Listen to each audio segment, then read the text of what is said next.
Welcome to Digital Nation, your weekly roundup of the best of local TV. Whether it's a royal automobile going under the hammer or a windsurfer with dreams of becoming an Olympic hopeful, we give you an insight into the stories you don't see anywhere else.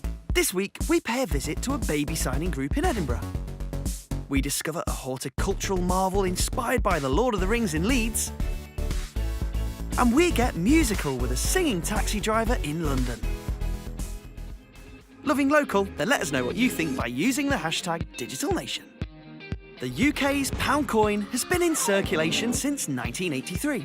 And now, it's all set to change with the introduction of a 12-sided coin, which will come into use in 2017. A schoolboy from Walsall won the public competition to design the reverse of the coin, which will soon be in pockets and piggy banks everywhere. Over 1.4 billion new pound coins to be produced, all with this design, a creation by a schoolboy from Walsall. 15-year-old David Pearce beat off over 6,000 entries to design the tail side of the new coin, and his school, Queen Mary's Grammar, are thrilled. David, not only is he a lovely young man, but he's also an extremely talented design and technology student, engineering student. 6,000 people entered this competition, and to hear that he'd won it, as a school, we are incredibly proud. As a department, we are exceptionally proud. The new pound coin, to be produced by the Royal Mint, will have 12 sides, slightly different from the one we use now, which was first issued back in 1983, making it one of the oldest coins in circulation. But now roughly 1 in 30 is a counterfeit, so a change in design aims to reduce its vulnerability to fake copies. Have a design that symbolised the UK unambiguously, so looked through lots of heraldic symbols of the UK and what really symbolised the UK, and then went on the route that I actually chose. It's the 4 national flowers of the UK, so there's the rose for England, the leek for Wales, the thistle for Scotland and the shamrock for Northern Ireland, and they all emerge and come out of a royal coronet. The coin will enter circulation next March and will be in production for 25 years, so a timeless image was key. It's a design that is not going to look out of date in 10 years' time, 20 years' time, because the coin apparently is going to be in production for 25 years. And to have the sort of 4 national symbols of the 4 countries going down into the crown to unite them is an incredibly timeless design that I'm proud of, and it looks absolutely fantastic. To Cambridge now, where a unique piece of royal memorabilia recently went to auction. Any item that once belonged to a member of the royal family is special, but the Duke of Edinburgh's Aston Martin must rank as one of the most valuable, as Cambridge TV found out when they saw it go under the hammer. The Royal Seat, a 1954 Aston Martin Lagonda, bespoke made for His Royal Highness the Duke of Edinburgh, for family trips with a young Prince Charles and Her Majesty the Queen. It was a car that he ordered particularly, so it was a car that he was looking for something that was an open 4-seater, something exclusive, something British, something that he could use on a personal basis. So it was a bespoke order, built to his specification, one of only 20 Mark I 3-litre drop heads ever made, finished in Edinburgh green, with a radio telephone so he could keep in communication with the palace. It's a car that has a lot of personal history, so it was the car that he used to take Prince Charles to Tune Prep School in, and also go to polo matches, and it was very much his personal car, but also used for state visits. It is hard to imagine today one of the royals driving around in a convertible Aston Martin with an extra vanity mirror. Showing expectations of royalty today is very different from when the Queen first took the crown. There's been a huge change. In some ways, I think it's a change which we haven't realised was happening. If you go back to the beginnings of the Queen's reign, this is very much a period of deference where people accepted that there were others who were their social superiors. It was still the age when ladies of good family, young ladies, came out. They were debutantes and got presented to the Queen. It was coming out into society. We're not in the 60s anymore, and there's a sort of expectation that the royal family should somehow keep in line, keep in touch with the rest of us, and if we haven't got money to throw around, we don't like it if they do. £300,000, unrepeatable, irreplaceable piece of British history. You're short and finished, provisionally sold it at £300,000. With the royals now more conscious of not betraying a showbiz lifestyle, it may be the last time we see such a glamorous car with such a royal connection. Next, we take a trip to London in a taxi that is more musical than most. Crooner cabbie Aidan Kent has been making a name for himself, entertaining his passengers with songs and bringing music and atmosphere to journeys across London. London Live settled into the passenger seat to find out more. I love you, baby, and if it's quite alright, I need you, baby. Go on the lonely night. Guys would ring me up, or girls would ring me up, and they would say, look, it's my husband's birthday or my wife's birthday. The girl gets in, or the guy gets in, they'll see the champagne, and then I'll start performing, singing songs from the American Songbook and all them great tracks. Born and a king. I've been up, I've been down, I've been over and out. 1, 2, 3, up! London cabbies are a breed of their own. They're iconic to London, and we've all got little eccentricities and little things that we do. There's 25,000 London cabbies out there. There's a lot of guys out there that have special attributes. They're not only taxi drivers, but they do lots of other special things. I know lots of musicians that drive cabs, and there's magicians, and there's jugglers, and there's all sorts of guys that do things outside of the box, if you like. I've been a puppet, a pauper, a pirate, a poet, a pawn and a king. A couple of years ago, a girl got in the cab, and all this stuff wasn't here. It's just an ordinary black cab in the back. And I sang to her for some reason, can't remember why. And she got out of the cab, she said, Aidan, this is the best cab ride I've ever had. So I had that sort of light bulb moment where I thought, why not bring the singing into the cab? And it sort of, it just evolved from there. I tell you, I can't deny it. Many times I thought of cutting out, but my heart just ain't gonna buy it. Bennerley Viaduct was once a thriving route that linked the counties of Nottinghamshire and Derbyshire by rail, carrying both passengers from trains and freight until the line closed over 60 years ago. Now a campaign is underway to reopen the iconic structure as a walking and cycling path for new generations to enjoy. Bennerley Viaduct's a part of the landscape here in Orsworth. D.H. Lawrence wrote about it in his works. Later, as seaside breaks in Skegness soared in popularity, holidaymakers travelled over the viaduct to get to the coast. During the First World War, its iron rivets held firm as 9 German Zeppelins rained bombs down on Nottinghamshire in the Great Midlands Raid. 7 high explosive bombs fell right nearby, one at Bennerley Junction, just north of the viaduct. But in the 1960s, widespread cuts to the railway network saw it closed. The only reason it's still standing is because it was too expensive to dismantle. That's the viaduct's history.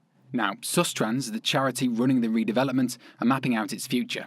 We're very, very grateful to Broxton Borough Council. I mean, in a sense that, in a time where money is short, they've put the money where the mouth is. But they can see the potential of what is here. I mean, this is a tremendous asset to Nottinghamshire and to Derbyshire, and it needs to be opened up. It needs to be restored. It needs to be reopened. Volunteers are doing much of the work on restoring the viaduct, like Liz Potter, who says working on the project's giving her motivation during treatment for cancer.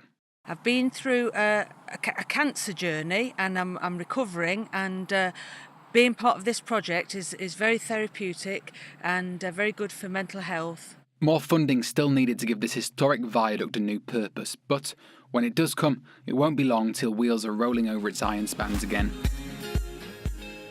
Communication for young children begins way before their first words, and a group in Edinburgh has been working with signing to develop communication skills between parents and their children. STV Edinburgh joined the group for a signing session to learn all about communication at this crucial early stage. Babies are extraordinary communicators from birth. They're communicating. I mean, we do a lot of work supporting families through pregnancy and the postnatal period, birth workshops and so on. And from the moment they arrive, they're communicating with us. It's just about us understanding what they're saying. And I think all parents will be able to relate with that. Is it windy? Is it crying because it's sleep deprived or hungry? Yeah. And baby signing, or any communication is that's going to help with that process of understanding is great, I think. The way it works is the babies just begin to attach the gesture that you're using to the keyword that you're saying and the object that you're looking at. So, for example, often one of the first signs that they do might be kite, because they're looking up in their buggies and they see something. And so it would be kite, like this. And they'll begin to build that association with the object, and they might sign along with you to begin with, or they might look at the object that you're signing. It's a while before they actually get to the point where they can say kite and like they're asking you for something. It's just been a real way to kind of bond and a way that we can communicate with each other. And often, obviously, other people won't be able to communicate in that way. But to be able to communicate with him, and obviously my husband as well, who's learnt a lot of the signs through me, it's just been fantastic, really, because I think little ones at this age can get so frustrated when they can't tell you what they're wanting. As they get older into what's referred to as the terrible twos, I think quite a lot of that comes from frustration that they can't communicate. So I'm hopeful that if she can use sign language, that she'll actually have less of the terrible twos and she can tell me what she wants. You know, things like toast, you know, in the mornings you can put your hands up and, you know, recognise that. And what's the saying for toast? I go like this every day. Oh no, you're not getting toast. No, not toast now. What does it do for the parent and the child relationship? It builds a bond, without question. Yeah, I think it helps to build a bond. And it's because it's so fun and joyful. Babies are using their hands anyway. It's a natural extension to just working with the baby at the baby's level at that age, I think. Before I started, the thing that convinced me to do it actually was I read a study that showed that baby signing cuts your child's tantrums down by half. It was... Well, there's a reason for every parent to do it. Well, I thought, you know, what better reason to try it? So, and it's true, you know, it really does seem to reduce frustration, I think, for mother and father and for baby. That brings us to the end of part 1, which can only mean it's quiz time. The UK's first tram-train hybrid rail system has been developed in which city? Is it A, Leeds, B, Manchester, or C, Sheffield? Join us in part 2 for the answer.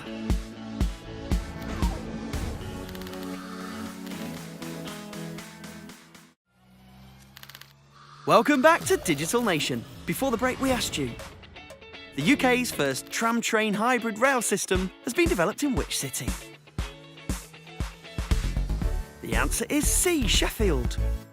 Many major cities have separate rail and tram networks, but the country's first tram-train hybrid was recently unveiled in Sheffield and will operate from 2017. Now to Portsmouth, where a relic of military history from the First World War has been restored by the Museum of Naval Firepower. The German gun was rescued from a warship off the coast of Scotland and has undergone a programme of restoration before going on display at the Royal Navy's National Museum. The gun came from Scapa Flow and it had been there since 1918. The gun came off a German destroyer which was known as a B-98. The B-98 was being towed away for scrap in 1918 and the tow broke and the ship ended up beached in Lyoness in Scotland. The gun was retrieved and then it was displayed in Scapa Flow and just basically painted white and left there for almost 100 years. What we've done is we've restored it to our best possible efforts, given the gun back some of its definition, albeit there's certain things on the gun. The barrel's very distorted because it was an explosive charge was put in the barrel, so it couldn't be reused. When it first came, it was in a bad condition, rust and stuff like that. We started working on chipping off the rust and the old paint and stuff like that, but it got taken away for sandblasting. Come back, had to be painted again, put a couple of coats of paint on it and filled in some holes which are in it. Wilf has been a volunteer for 2.5 years after retiring from a career in the Royal Navy, Industry and the Ministry of Defence. He's keen to pass his skills on and says the apprentices are a real benefit to the museum. They come down here for a period of 4 months, 2 days a week. They work alongside the volunteers. They learn a lot from the volunteers because most of us are quite old and a lot of experience. And they learn things from us of how things used to be done, and we learn how things are done today, which is very good. So we work very well together, and they're very valuable to us. Wheelchair rugby has become a major sport in the Paralympic Games, and teams from across the country recently descended on Sheffield for the Great Britain Wheelchair Rugby National Championships. Sheffield Live went along to keep a close eye on some of the sport's rising stars and Paralympic hopefuls. Today is the culmination of the domestic wheelchair rugby season in this country, and we have the BT National Championships. So it brings together the top teams who've been competing against each other throughout the year. So how many people are taking part today? Well, we've got a dozen teams, and each team will have about a dozen players and athletes associated with it. They'll be changing and swapping as the weekend goes through. Basically, you've got two teams of 4 on the court at any one time. Each team, though, has a squad of 12 players usually. Each of the players are ranked according to their particular functionality, which is called classification, and that goes from 0.5 up to 3.5. And so those 4 players on the court at any one time have to make a maximum of 8 points between them. So you can see that you may have some people at the lower end of the functionality spectrum, around 0.5, and classically they will be individuals who've had spinal injuries, and then you'll have 1 or 2, or more likely 1 right at the top end of the spectrum at the 3.5, and they classically will have other sorts of disabilities. It's unlikely that they're going to have spinal injury disability. We got invited last week to come to Nationals because we got promoted to 2nd Division. So it's just a good experience for our team to come today to just enjoy and watch everyone play, and us play as well. To get to top level, training, basically it's just training all the time, just pushing in your chair, obviously going to the gym as well, and it takes a lot, it does take a lot out of you. You've got to have good fitness to do everything like this as well. I enjoy playing it to just get rid of frustration. It's good for people in our situation just to get involved with something different instead of everyday life what you have a struggle with. You just feel normal once you get on court. Time for a spot of creativity in this week's Creative Kingdom. We all know about Bristol and Isambard Kingdom Brunel, but what about the other great inventor of the city? Step forward, Sarah Guppy, an absolute maniac at inventions. She created a device that kept barnacles from forming on boat hulls. She invented a way to pile-drive suspension bridge foundations, helping out Brunel with his greatest achievement. She invented an early fire hood for those newfangled ovens. And she even created a bed which had steps on drawers and bars on the ceiling, effectively inventing the home gym. Alas, her downfall came when her first husband died and she married a fancy man who wasted all her money on the horses. But her legacy spans 2 centuries, 2 rivers and beyond. Proof once again that when it comes to creativity, innovation and legitimizing bedroom gymnastics, it's Bristol Mint. If you've ever fancied yourself as an archer, you might want to pay a visit to Steve Rouse, known as the Bow and Arrow Man. Steve's keen skills in archery have led him to training some of Hollywood's biggest names, and Mustard TV visited his studio to find out what it takes to become a crack shot. He's a real-life Robin Hood. OK, well, not exactly, but he's certainly handy with a bow and arrow. He's so good, in fact, he's been dubbed the Bow and Arrow Man, and has worked in film and TV, training actors, stuntmen and extras how to hit their target. I was given a copy of a book which was Robin Hood, and that was it. I was sold. I wanted to be Robin Hood because you didn't like authority, tick that box. You liked archery, tick that box, and yeah, it sounded like a good thing to do, so that's what I always wanted to do, but it took me a long time before I actually got into what I was doing. It became a hobby, and I changed my hobby into my job. Inside all of us is a little switch, is the DNA. Basically, you are a hunter-gatherer. We are hunter-gatherers, is what we do. And the bow isn't the earliest weapon, a stick and a stone obviously was, but it's one of the first. And my job is to reach inside you, and I turn on that switch, and I can see the minute on someone's face, and it's like, ooh, and I go, welcome to the club. One more of us, an archer, one less of them. It's not all about the archery, though. Steve also makes the bows from scratch using ash and sycamore wood. He builds everything from 6-foot long bows to shorter horse bows, and does it all in his workshop in Kenning Hall near Attleborough. Everyone that enjoys their job will tell you this. They'll say, I have the best job in the world. They're liars. I have the best job in the world. I love every minute of every day. My commute is 2 minutes from my house into here, and that's it. And I'm lost in my man cave of deliciousness. It's great. I just love it. Chances are you've probably seen one of Steve's handcrafted weapons on TV.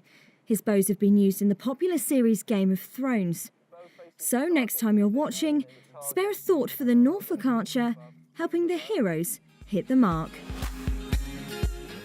Next, a horticultural show in Leeds has created a display section inspired by J.R.R. Tolkien's classic works, creating fantasy worlds out of real-world plants and flowers. Made in Leeds, Steve Shanahan went in search of the one flower show to rule them all. So we're now here in the Nafas tent, and I'm here with Julia. I'm in the fantasy world. So do you want to explain what exactly is going on here? We've been given the title Middle Earth of J.R. Tolkien. Right. So what we've done is we've researched our subject, and we've started in the Shire with Hobbiton. So that's this. And that's this. So we've kept that small So we've got with the all little the hobbit mosses. holes. Yes, little doors. And Frodo goes on a journey. So when he steps out, he goes to Fangorn, where he meets the tree ents. And here's our tree. So this is Treebeard. Treebeard, yes. He's very mysterious. We've kept him all very natural. In the Stronghold, when you look immediately at the Lord of the Rings, and there would be red flames in the eye at the top, but we didn't want to introduce that into our colour theme, so we've gone for that sort of Brassy, brassy, hot. So we wanted to keep it quite sinister, but within our colour theme. Finally, STV Glasgow's intrepid presenter Jennifer Rioch has got up to all sorts of adventures on Digital Nation in past episodes, and this week's is no exception. Jennifer donned her wetsuit and joined Olympic hopeful Natalie McWilliams for a spot of windsurfing on the Isle of Cumbrae.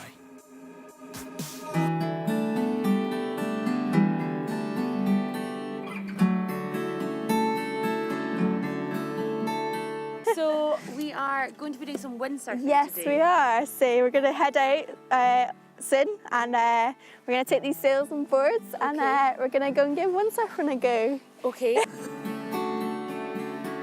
I've been windsurfing for 11 years, and I started windsurfing and absolutely adored it. And I really want people to try windsurfing, especially girls.